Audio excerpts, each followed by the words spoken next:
from Coventry City, winners of the FA Cup themselves less than 2 years ago. And what a moment to enjoy for the fans of this Surrey side. They've had their moments before, but never one like this. But the whistle goes down. Delight for Sutton United. Sutton United, the National League, are through to the last 16 of the FA Cup. No longer English football's perennial non-league club. A 123-year crescendo reaches a new peak for Sutton United, who are promoted to the Football League for the first time.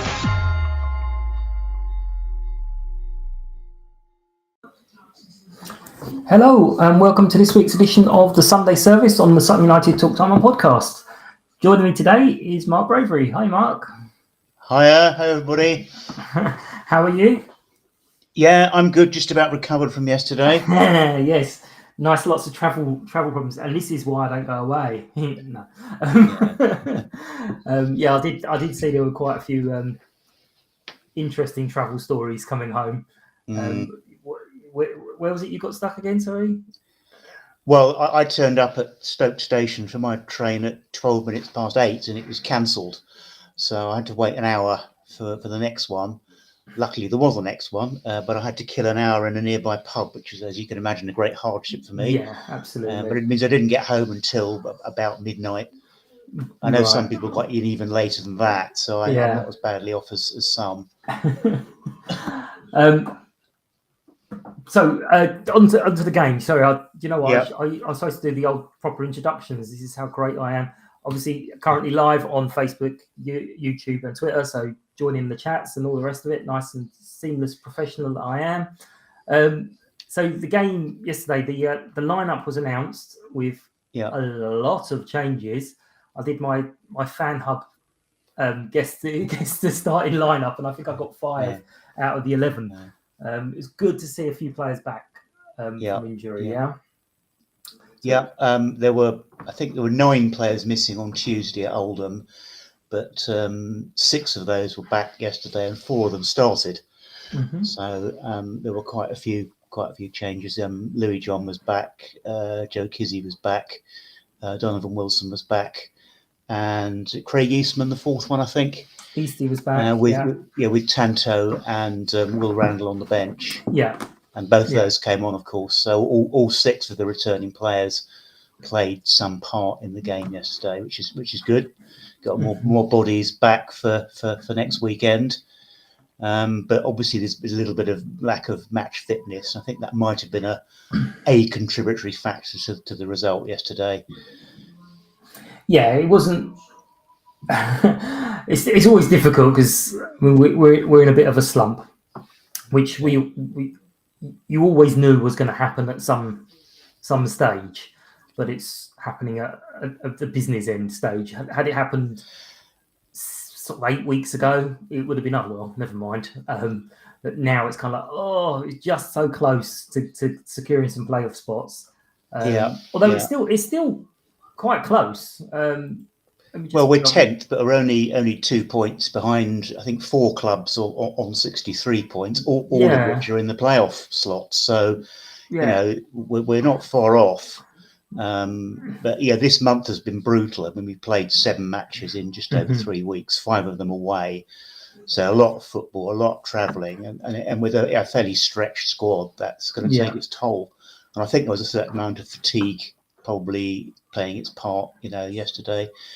But our form actually isn't that bad. We've won 2 of the last 6, including that win at Oldham, which lifted everybody's spirits. I think for those of us that are up there in particular, we've made the journey twice in the space of a few months. And we got after Wembley, we've got 7 league games left, 21 points to play for. 4 of those games are at home. Only 2 of them are against other sides in the promotion mix.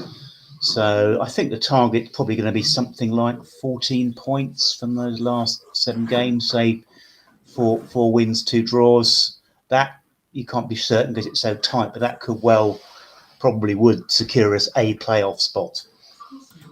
Yeah, I mean, some of the teams that are still in there, you've got, I mean, Exeter a little bit sort of ahead of us all, but they've still got four of the top 10 to play. They have their 8 games. Then you've got Port Vale still have another 3 to play. And Newport have got 4 to play. Bristol Rovers have got 3 to play. Tranmere only have 2. Mansfield have got just like a million games left, and they've got 4 to play. And Swindon have got 2 as well. So we've only got 2. So hopefully we will pick up. Our two's against, one of them's against Mansfield, who may well be knackered by the time they play us, because you said our punishing schedule. They seem to have been playing on Saturday, Tuesday forever, and they've still got it all the way through. But it's a bit difficult going down. The first goal, from what I've seen, is a good save by Dean, and kind of everyone seemed to stop.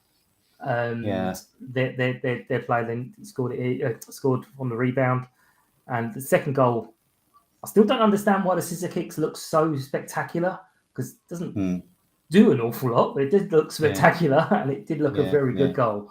It was a great finish. Hats off to the player, Jamie Proctor, I think it was for that one. DeCanio Proctor, they're calling him now. I think it was something like 23 years ago. DeCanio did almost exactly the same kind of kick. So. But 2-0 down. I did open up the Betfair app and thought, right, let's see, can we do this again? And let lightning strike twice. But unfortunately, there was a bit of huffing and puffing, a few half chances that I sort of was listening to. But it didn't seem like it was going to happen yesterday. Was that the feeling there, or? Yeah, I think once you went 2-0 down, it was always going to be hard away against a good side like Port Vale. We were always up against it, and Joe Kizzy hit the bar with a header, as you probably saw. But apart from that, we didn't threaten much. A couple of shots over the bar. We didn't really test their keeper. That said, apart from the 2 goals, I don't think Dean Bazanis had a great deal to do. I can't remember making any sort of really noteworthy saves during the game. So, I mean, our defence didn't actually do too badly overall. Yeah. There's a lot of comments about the sort of the stewarding and and whatnot up there. Was it all that bad, or? I mean, we were asked to sort of empty our pockets, which is not something you normally encounter away fixtures. But once I got in, I didn't have any issue with the stewarding. There were a lot of them there. I heard some story about them following people into toilets and things. That didn't happen to me. If it did, I didn't notice. So I didn't have a particularly bad or strange experience, but I think 1 or 2 of our other fans may have done. Yeah, I'd one who was told to move from their place in the queue for a drink and to go round the barriers or something, and they were like literally the only person there. So it's like, oh, come on, don't be silly. That kind of thing just irritates me. I know I would have got a proper round up by that kind of stuff. It just annoys. But it's a bit disappointed. I mean, there's a bit of a chat on the forum, which I'm sure everyone knows, the Amber Planet forum. But if you don't, Google Amber Planet.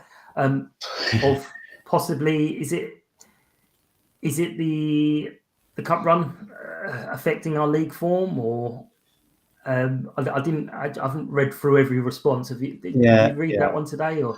I haven't read all of it. I've seen some of it. I mean, I think probably because of the sheer number of games, the cup run has had some impact, but I don't think it's had a huge impact on the league form. Yeah. And we had quite a few Papa John games early in the season, and then a few December, January, and we were going all right in the league for most of those sort of periods. So I think, as I said, any impact was relatively minor. I don't think we've dropped a lot of points as a consequence of that run.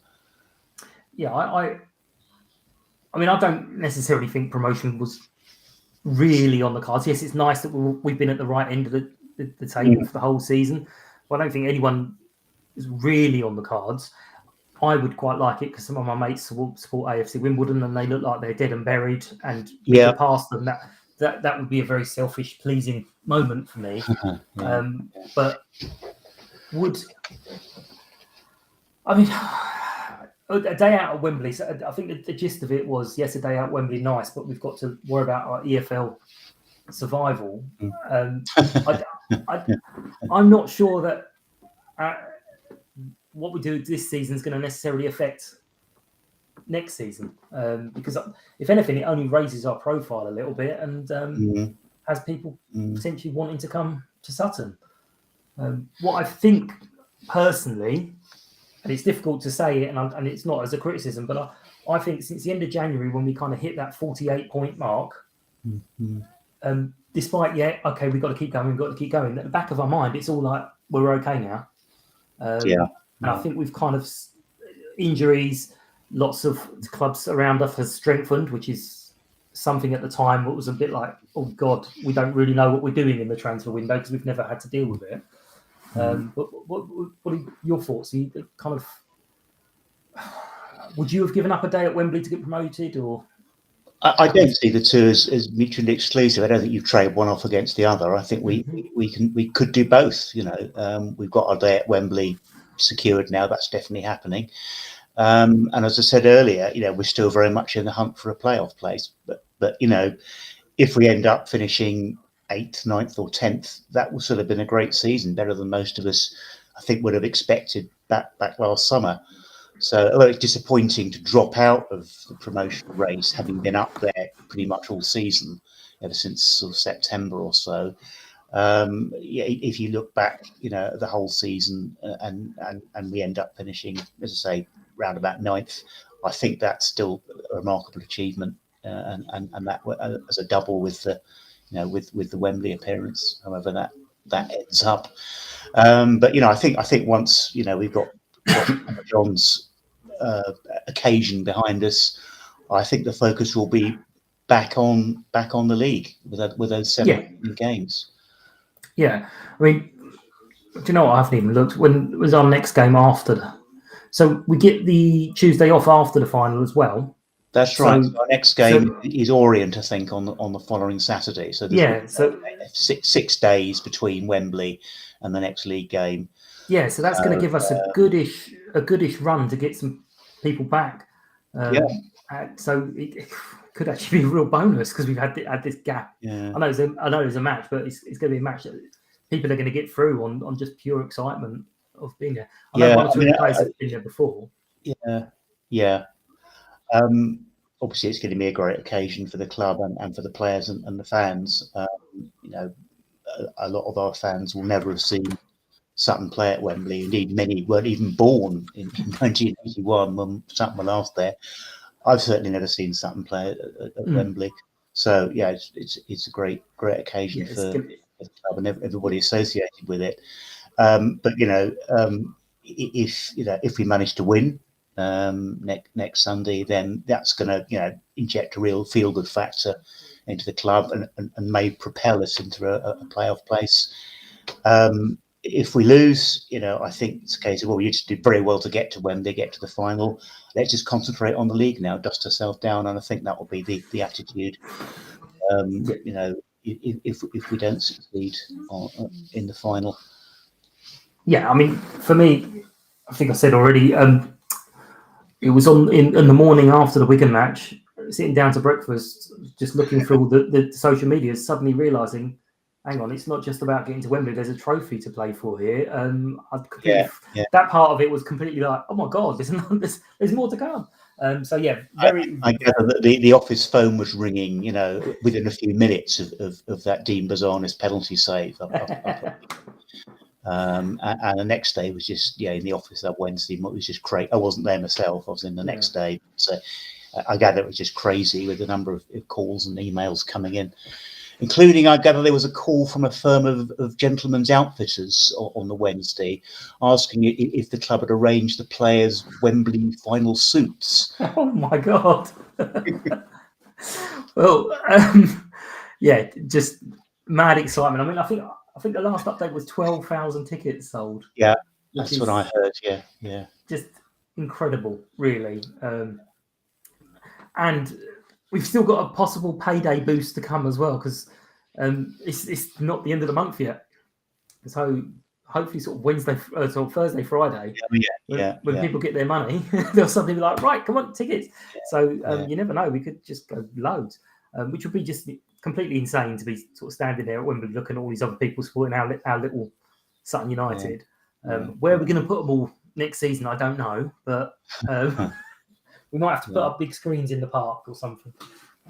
Get everyone in. But just before we sort of finish on the Port Vale match, can I have a few nominations for a player of the day? Now, I'm going to reiterate, player of the day doesn't necessarily mean man of the match. It just means any reason why a specific player should get a mention. So okay, I've been having a little think about this. It was difficult to pick anyone out because I don't think the team played particularly well yesterday for reasons that we have discussed. The fatigue and number of players coming back from injury, and to be fair, we were playing a very good side away from home, so all those factors sort of conspired against us. At the same time, I don't think any of our players had a particularly bad game. It was just the overall team performance was just a bit below par. I thought Ben Wyatt had a pretty good game. He's been playing a lot of football recently because obviously Rob Wilson's been out, so he's been playing regularly at left back, having been second choice left back for most of the season. I don't think he was at fault for either of the goals, and he was getting forward well, putting some crosses in. I know Julian said on Amber Planet that he overhit some balls, and I'm not disputing that, but I thought we showed plenty of energy as he has in previous games, and he did. He's one of the few players who sort of stood out a little bit for me. Omar put in, a lot of work up front, as he always does. He can get in front of goal, but he battled away. And Joe Kizzy, I suppose you ought to mention, because he came closest to scoring, and he scored a lot of goals for us lately. Great. But he hit the top of the bar with that chance. So Harry Beauty had quite a good game midfield, I thought. Yeah. I think I'll stop there. Yeah, that'll do. That's 4. That's perfect. One other thing, just as you were talking there, I suddenly was just thinking that the commentary I was listening to, there seemed to be, especially in the first half, quite a few people, not just on our side, but on theirs as well, sort of treading on the ball. So I know Donovan had a break early in the first half, and he ended up taking the ball down nicely, turning, and then standing on the ball, and then a couple others doing it as well. I can't stand it. No, fair enough. That's fine. I was like, what was wrong with the ball yesterday? Why was everyone treading on it? Okay, well, very quickly, because we're going to do a show on Saturday. I haven't quite worked out the details yet, everyone, but we're going to do something on Saturday where I'm going to try and get a few different people on to talk about the excitement of the Cup. But very, very quickly, Rotherham have been going really well, but they've had a little bit of a blip themselves in recent weeks. So do you want to sort of try and give a little talk about it next week, or do you defer on that? I won't say too much about it. I don't know a vast amount about Rotherham. I have seen them fairly recently because you might recall a few seasons ago we had a game up at AFC Fylde called off at short notice. The team couldn't get up by train because there was unfortunately a fatality on the track, but some of us fans were already up in the Blackpool area. So we went to see Blackpool play Rotherham that day. And so some of us have seen Rotherham play. I saw a little bit of their playoff, Papa John's playoff game against, or semi-final, I should say, against Hartlepool. Yeah. The impression I have is that we're often described as a bit physical and direct, but compared with Rotherham, I think we're possibly sort of shrinking violets. I mean, they've got a lot of big units. They got a very big striker up front, Michael Smith, I think his name is, and they pump the ball forward, and they're a real threat in the air. So I'm sure Matt will have done his homework and he'll know the sort of challenge that they will present. But it's going to be a physical battle, I think. We'll need to be prepared for that. It won't be the prettiest game in the world. but you've always got a chance. And Rotherham's priority might be getting promoted back to the Championship. I would imagine they put out a strong side at Wembley, but they'll be more focused on promotion from their division than we are. So for us, the league is less of a priority. So that might just work in our favour. But in a one-off game, anything can happen, and we've already beaten 3 League One clubs in this Papa John's run. We've beaten AFC Wimbledon, we've beaten Portsmouth, and we've beaten Wigan, admittedly on penalties. So I don't think we need fear Rotherham, and I'm sure that will be Matt's line. We respect them, but we don't fear them.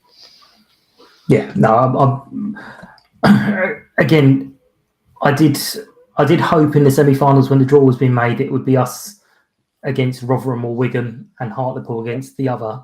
And I had hoped that we would both win, ourselves and Hartlepool, because they're both battling for the league. Hartlepool unfortunately lost on penalties. But then that's actually turned out to be the best thing, because Hartlepool are actually playing really well at the moment. So who knows? It will be just fun. I keep saying it, I'm boring. I know. I'm just going to be so delighted to be there, looking around where most of us are all going to be in the same section, and just see some of the faces of people who've been to some park pitches, basically, to be at Wembley. So it's going to be brilliant. So I will wrap up there. Just follow on the socials. Give us a shout on any of the socials. It's a bit of a short one today, but we're going to be back on Wednesday, where all things being equal, I should have an interview with both Bruce and Matt, 2 separate interviews, not at the same time. I don't think I could cope with that. And following Saturday, as I say, I'm going to try and do a live stream where we get a few people on at the same time, but I've got to work out some details on that. But thank you for listening. Thank you for your time, Mark. And no worries. See you all soon. Thank you very much. Cheers. Thanks, Mike. Bye. Bye.